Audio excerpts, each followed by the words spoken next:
Hello, welcome back to The Other Side of Deaf. This is Crystal Hand, your host. You are listening to episode 4, so if you are just tuning in for the first time, I encourage you to go back and listen to my previous episodes where we discuss things like deaf education, the hearing parent perspective, and of course, the very first episode of the deaf perspective. As you may know, in an effort to make sure we are getting a holistic view of the deaf community and all that surrounds them, my goal is to get perspectives from all sides of the table. Today, we will be diving into the life and perceptions of a sign language interpreter. Now, over the years, between my daughter and my work, I have met many interpreters. All have been really great, but there are a few that really stand out as being just outstanding. And today, I have one of them with me, Kate Chen. Kate is a freelance American Sign Language interpreter who interprets in various settings and has been in the field for over 10 years. She is certified in PA Educational Interpreting, is NIC certified through the Registry of Interpreters for the Deaf, and is also certified through the Administration Office of Pennsylvania Courts, which enables her to interpret in legal settings in Pennsylvania. In addition to interpreting, she serves as an ASL interpreter internship coordinator for students at Mount Aloysius College in Pennsylvania. And on a side note, she is one of the coolest and most fun interpreters I've ever met. So, Kate, thank you so much for being here. Thanks. It's a pleasure being here. So I'm going to dive right in and get started. We want to get to know you a little bit better. Sure. So what made you get into this profession and how did you get started?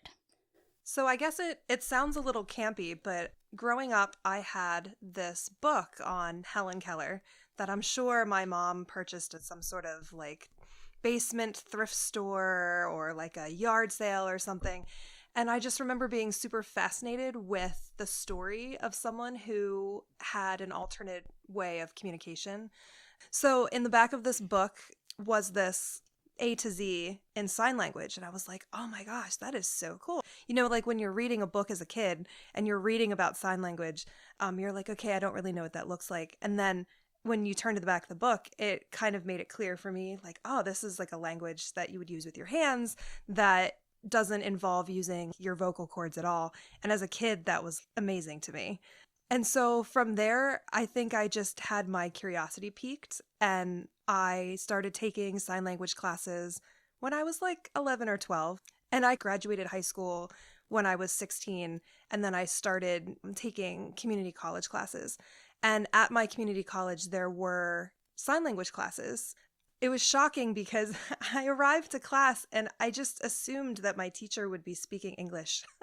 And my teacher 100% was deaf and just started signing, and it was 100% immersion by the first class, which of course, like knowing kind of sign language, but not really knowing conversational sign language, it was very challenging for me.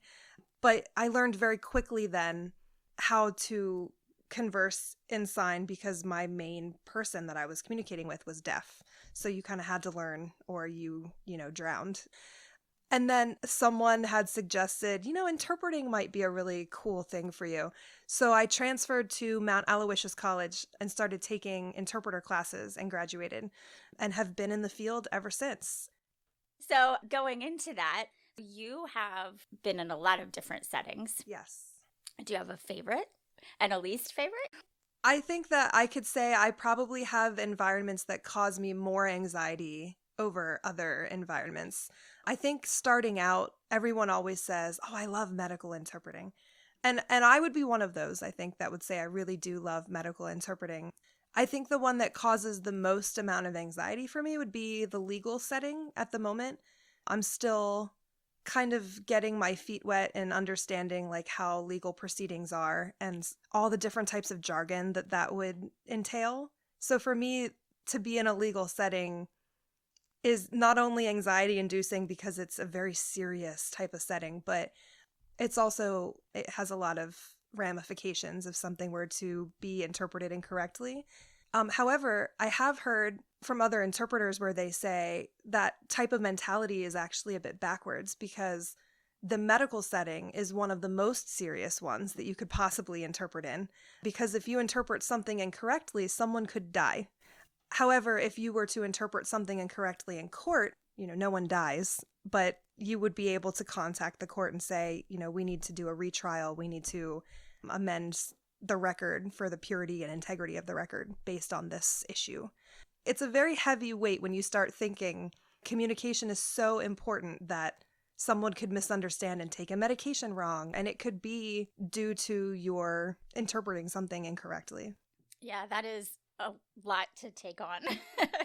So thinking about that, I've had a lot of people that assume that if you know a little bit of sign language that you can interpret for anybody. And I've had people approach me and they're like, oh, well, we couldn't get an interpreter. Can you do it? And I'm like, no, because I'm proficient enough that I can get by. But at no time ever have I ever claimed that I have the skills of an interpreter. And I think there's a lot of confusion about that. I think a lot of people don't realize what you have to go through and the level of education and training you have to do in order to become an interpreter. So let's talk about that. I think that one of the reasons why people feel like interpreting is kind of the same as conversational is because when you start learning a language, you think, oh, okay, like I know English and I'm learning sign language, and like conversationally, I can have a really solid conversation where I can understand what people are saying, and I can, be in a similar scenario like that where I feel confident. But people don't tend to realize or understand that in order to interpret, you have to have multiple processes going on in your brain at the same time.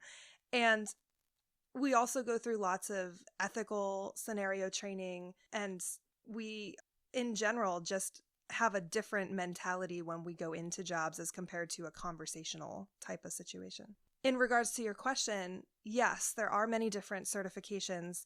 So in the United States, there are obviously 50 different states in the Union. Each of those states has specific laws in place of what their qualifications and requirements would be. In Pennsylvania, in order to interpret in a K through 12 setting, we have a performance test called the Educational Interpreter Performance Assessment, and that's through Boys Town University. It's a wonderful test.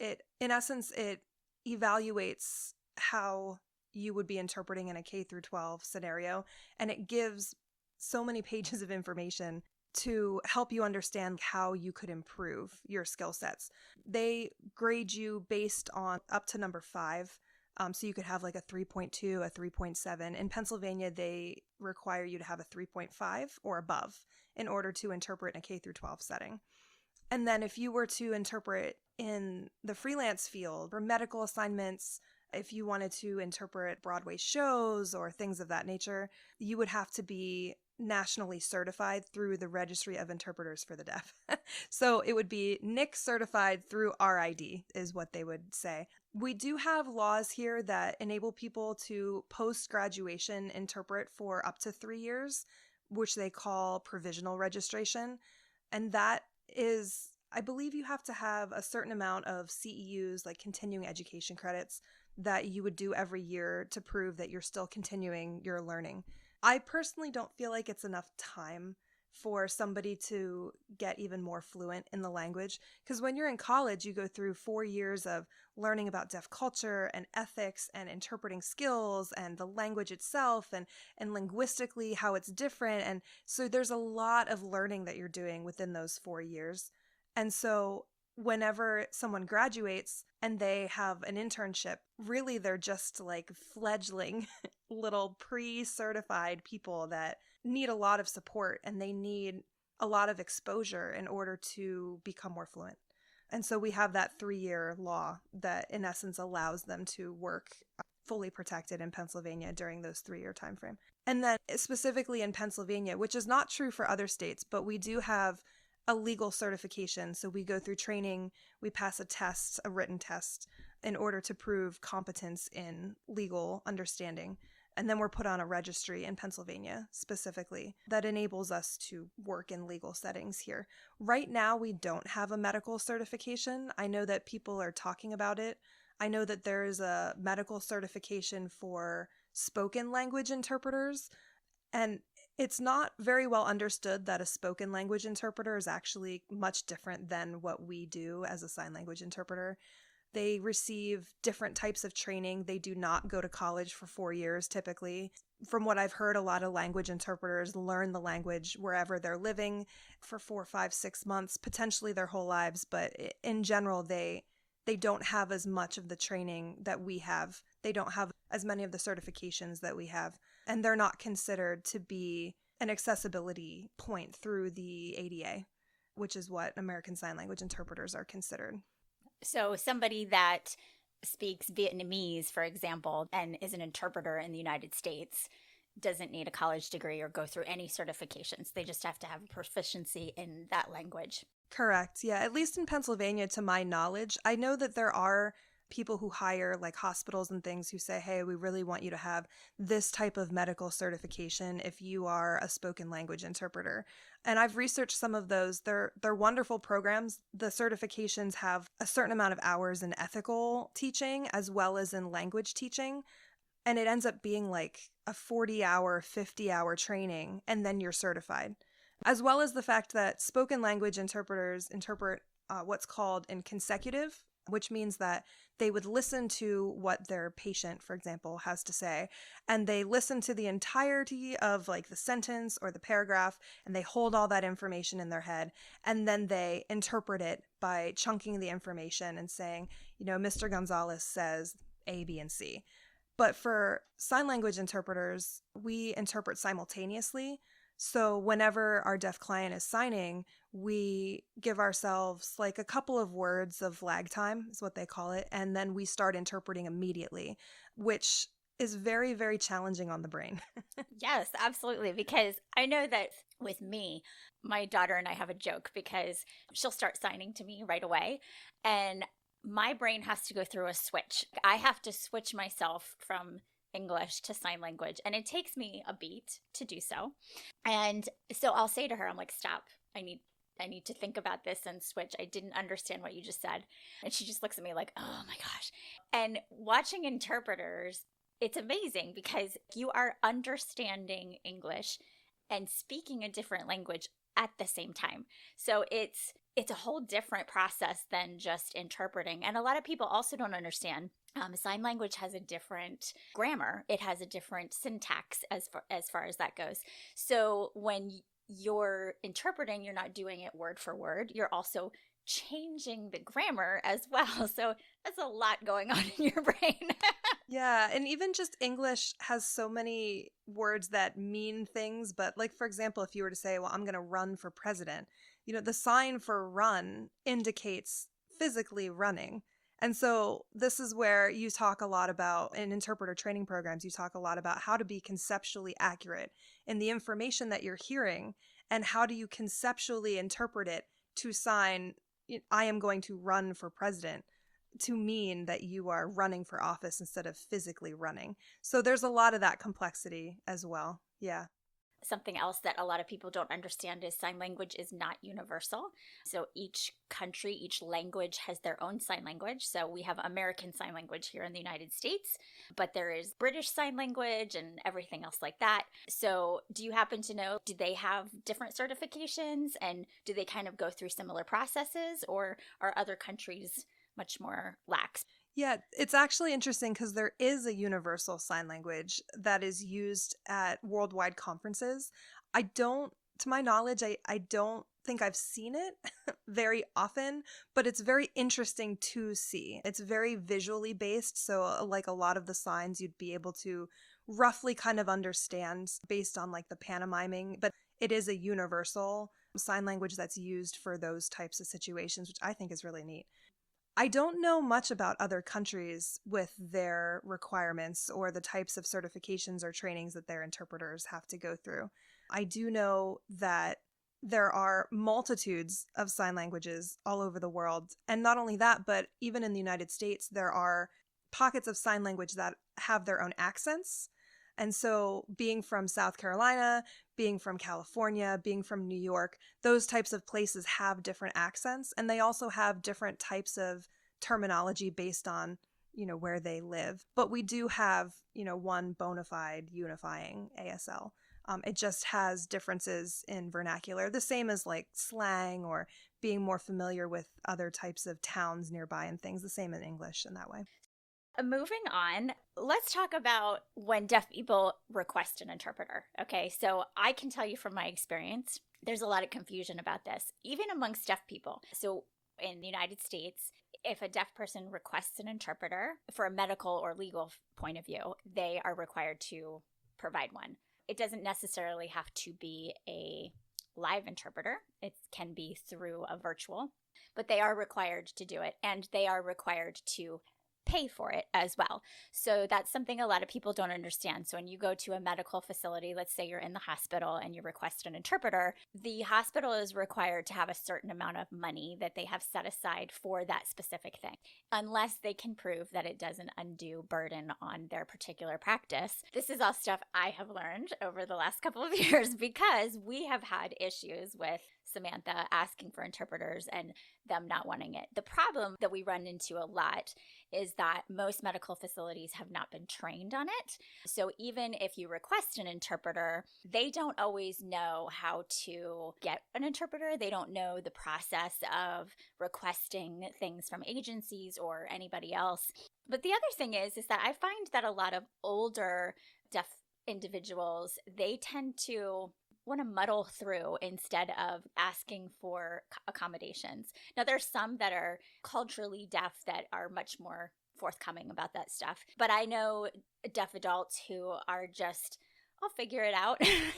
And as somebody who works in the field, I look at them and think, why would you not ask for all these things? But it seems to be the older generation that tends to do that.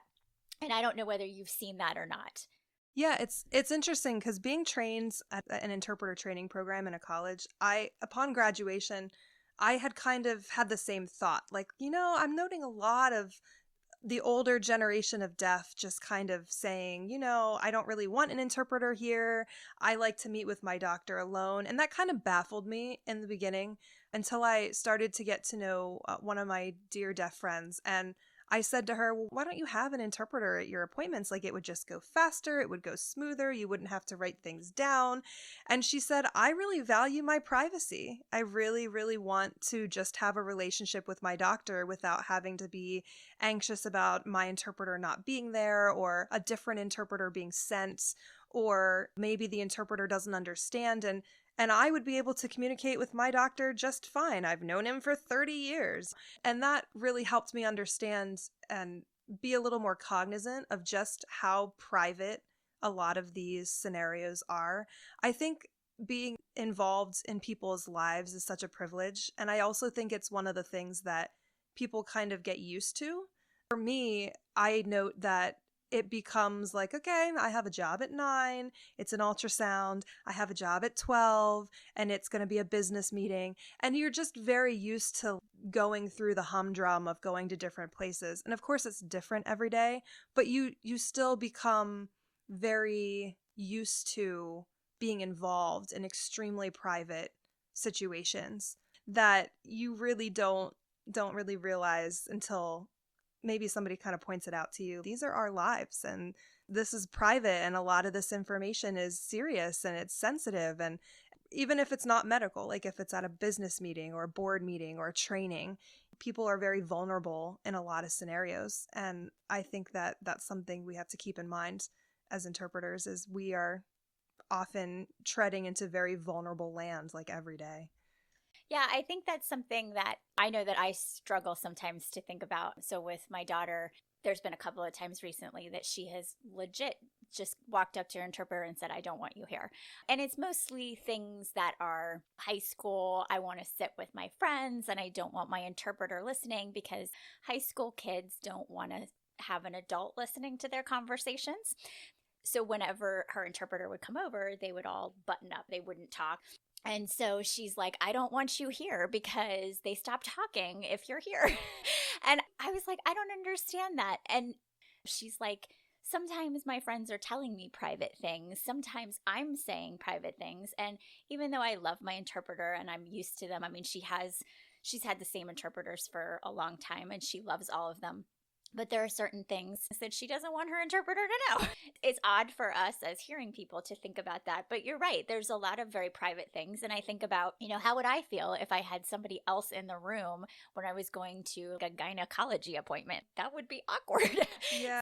And it's a different dynamic based on where you're working. So I'm happy to hear you say that she's had consistent interpreters through a lot of her education, because I think that that's such a beautiful thing that the school can offer, to have the consistency of one or two or a team of people to interpret her education. And sometimes other students aren't as fortunate as that. Gosh, I've received so many requests of, this student is in second grade and their interpreter is on maternity leave and we need a sub in there.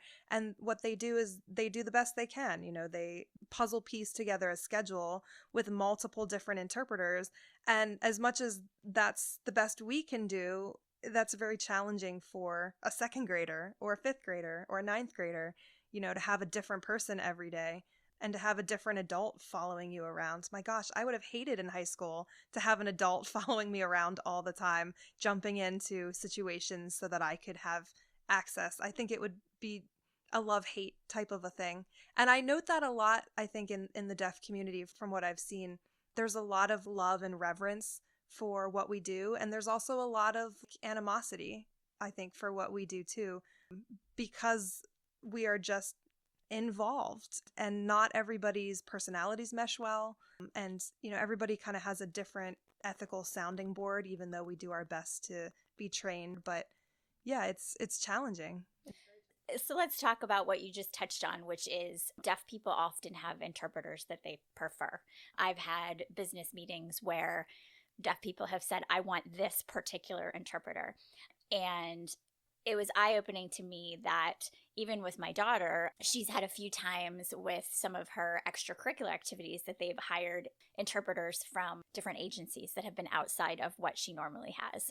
And sometimes she's like, yeah, they were pretty good. And then other times she comes to me and she's like, I did not like that interpreter. We did not mesh well. I didn't understand what they were saying. And so there's this kind of personality that has to mesh as well. Do interpreters feel the same way? This is one of the things that people ask often in interpreter training programs is, what happens if I become friends with my client? What does that look like? What are the ethical boundaries in that regard? Do I then no longer go to their appointments because I then have all their personal information? Or do I continue to go because I'm now a trusted confidant? And it's such a very fine line to walk. And then there's different theories where people say, well, you should do your best to be as involved in the deaf community as possible. You should go and volunteer, and you should have deaf friends, and you should go to deaf bowling, and in order to, remain in the culture. And then I also know that there's theories where people say, I mean, that's my work life, and I love to provide a service, and I love to be that access bridge for people, but I choose very specifically to not be involved, because creating very tight-knit friendships can also mean that you are creating less of a pool of people that you feel like you can interpret for ethically. I have gone to jobs where I talk with the client and I don't really feel like that we're a good fit, but it's not really based on personality, more so based on language need. There's a couple things that you need to look for as an interpreter. One thing I look for is whenever clients would parrot me. So for example, I would walk in and they'd be in the waiting room and I would say hello and they say hello. And then I say, how are you? And they say, how are you? And then I say, where are you from? And they ask, where are you from? And to me, that is then an indication that potentially we have someone from another country who doesn't know sign language as well. Somebody maybe who is on like an autism spectrum, or somebody who has more types of complex communication needs. And so in that type of situation, that's when I start calling the agency and saying, we need to have a certified deaf interpreter or a deaf interpreter with training come in to team with me to make sure that this person is fully comprehending the information. Because I can be in a job and I can interpret and it looks like I'm providing access. However, if I'm not checking in with my client and being like, is this clear? Are you understanding? Do you have questions for the doctor? If I'm not checking in with my client to make sure that comprehension is happening, then I'm only doing half my job. I don't think I've had jobs really where it's the personality thing. I think that happens more in K through 12 because you're with that student from 8 a.m. until 4 p.m. And if you don't jive together, then it's very obvious. Kind of transitioning, interpreters are often people that are kind of seen in the background. You're kind of faceless. We had talked before about how you say that when you're in that job, you're not a person in the room, you're just a conduit of language. But having that position, you are really witness to a lot of things we touched before. You're in private situations, things like that. So, first of all, how are interpreters viewed when you're in a job? Do people welcome you, or are they kind of like, who is this person and why are they in my room? I find it funny that you say that they're faceless because I think that's half true. But I also feel like we are on display 1,000%. We are there, we have lights on us, we're moving around, we're very expressive because sign language has facial grammatical information, so you have to use your face to indicate different types of grammar in sign language. And so I find it to be kind of half true to say that we're faceless because we do go into situations where, oh, that's just the interpreter. And then they give you an agenda and then you sit there in the front of the room.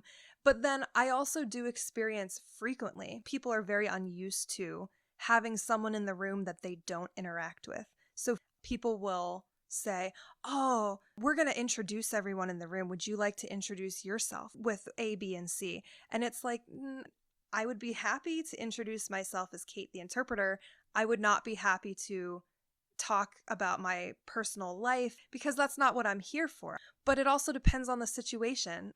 There's a very specific type of job called a designated interpreter for deaf professionals where they have their interpreter that comes in every day and it's the same person. And so that person has knowledge of the job itself, has knowledge of the terminology and the software that's being used and things of that nature.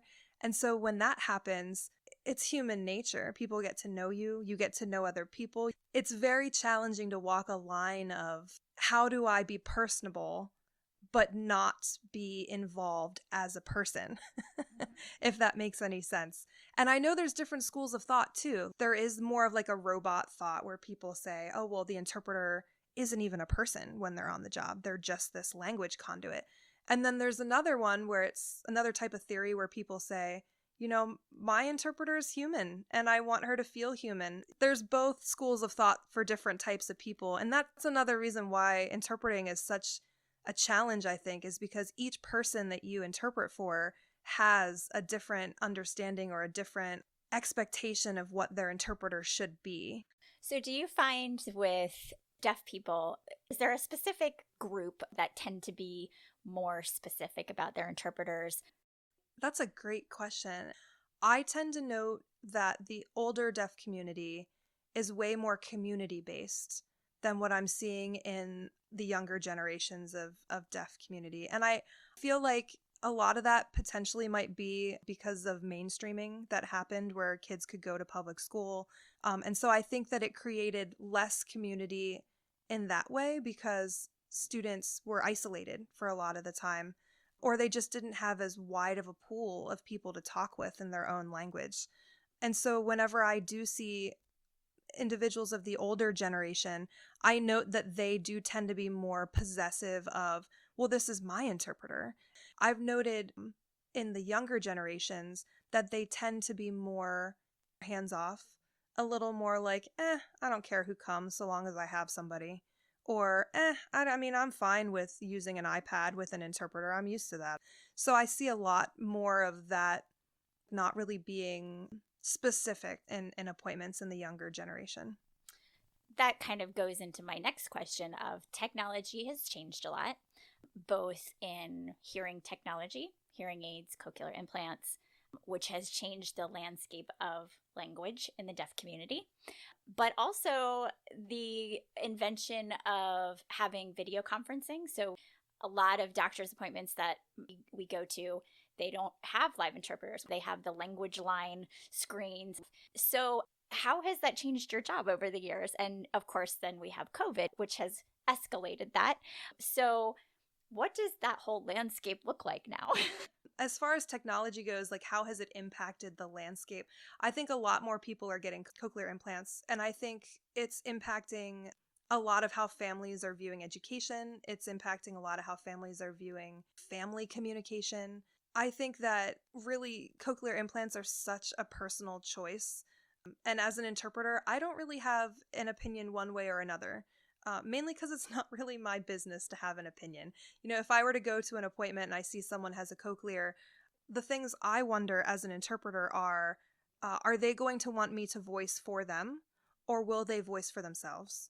And that's a question I ask the client up front. So just having that open communication with that individual, as well as I often will think too, depending on how old they are, this person might have been mainstreamed, which means that their sign language is going to look different as compared to the older generation of signers, which might mean that I'm seeing more English-styled signs. It might mean that I'm seeing more signs that were created specifically for that student. I do think technology has impacted things a lot, and I think that prior to COVID happening, there was definitely an interest in having interpreters online and having call centers and things like that. But now I feel like almost every agency has what they would call virtual remote interpreting, like VRI interpreting from home. I think that landscape has exploded since COVID happened.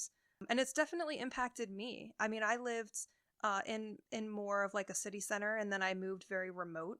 And even though I moved to somewhere remote, I'm still able to work on the computer. And prior to COVID, that wasn't necessarily an option to work from home. I would have had to live near like a call center, but it changes a lot of things. For example, when I would be in person at a medical assignment, I would be able to kind of grasp my client's language and their understanding of me, their comprehension of my language, by interacting with them in the waiting room.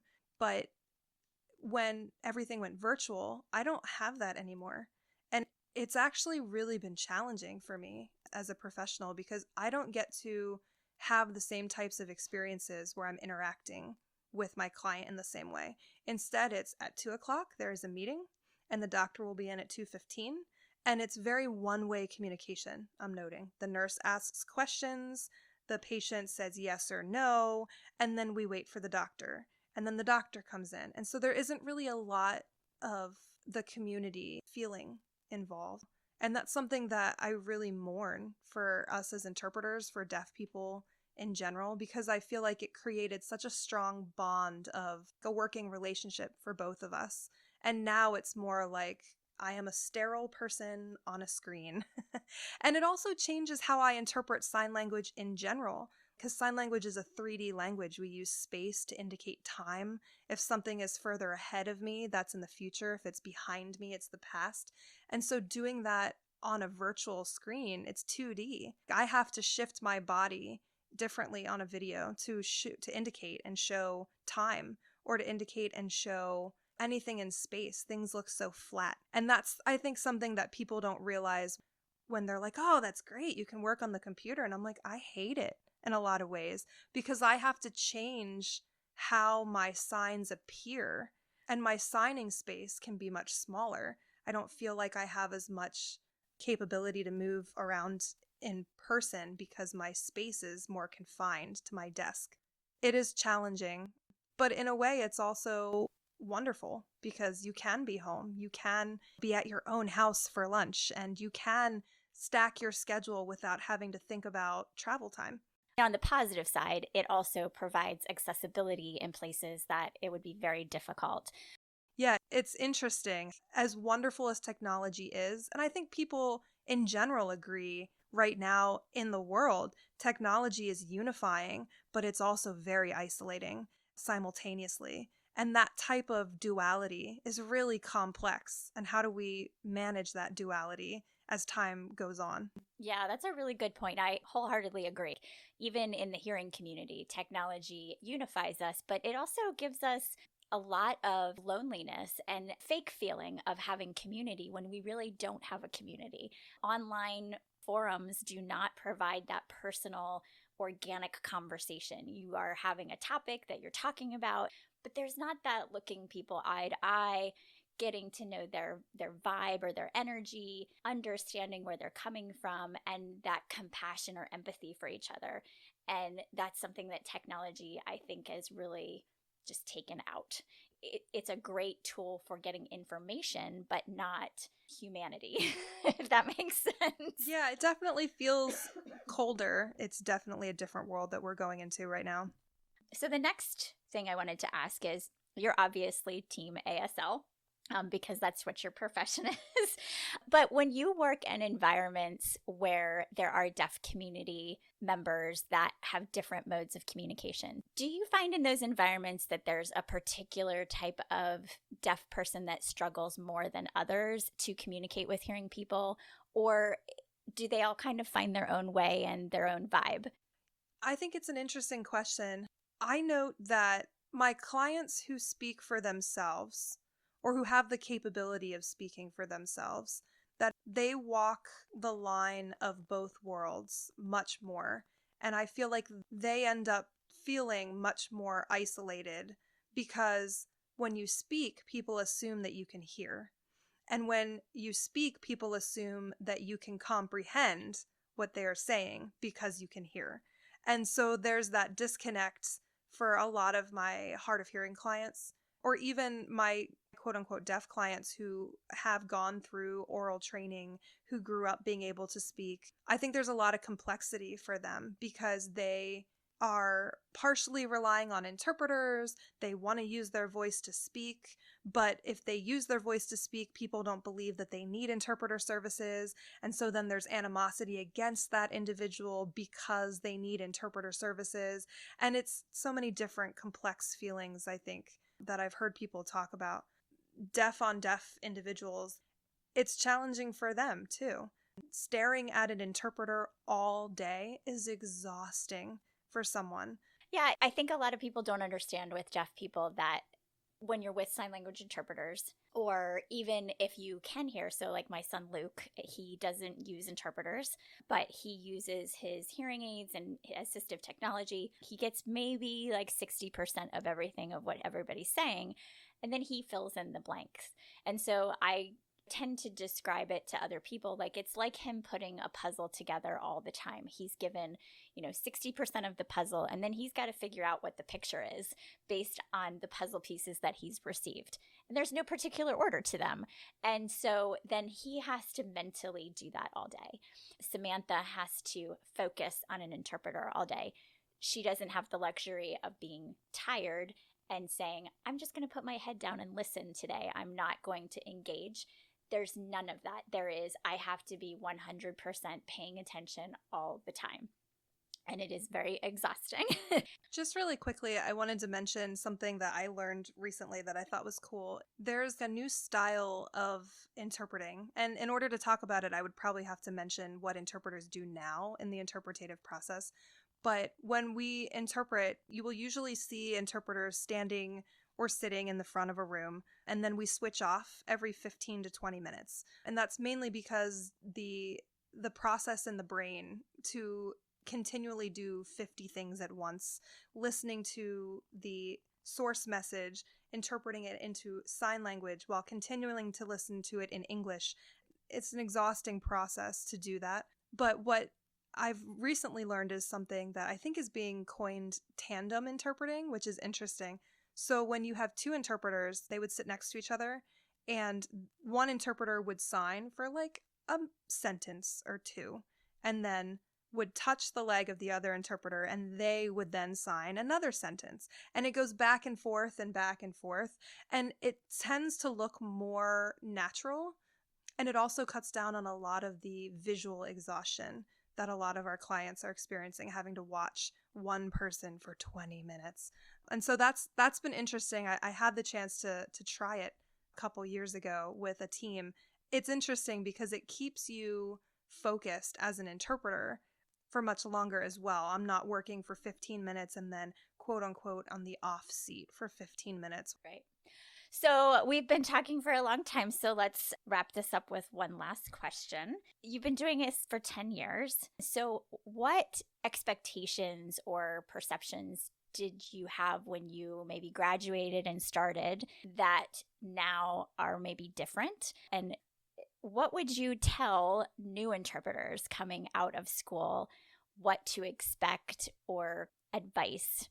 So In college, I distinctly remember it kind of being beaten into us about English signs and signs relating to anything having to do with this is English grammar, this is more of an Englishized like sign. I remember in college it really being very strongly taught. We don't sign those.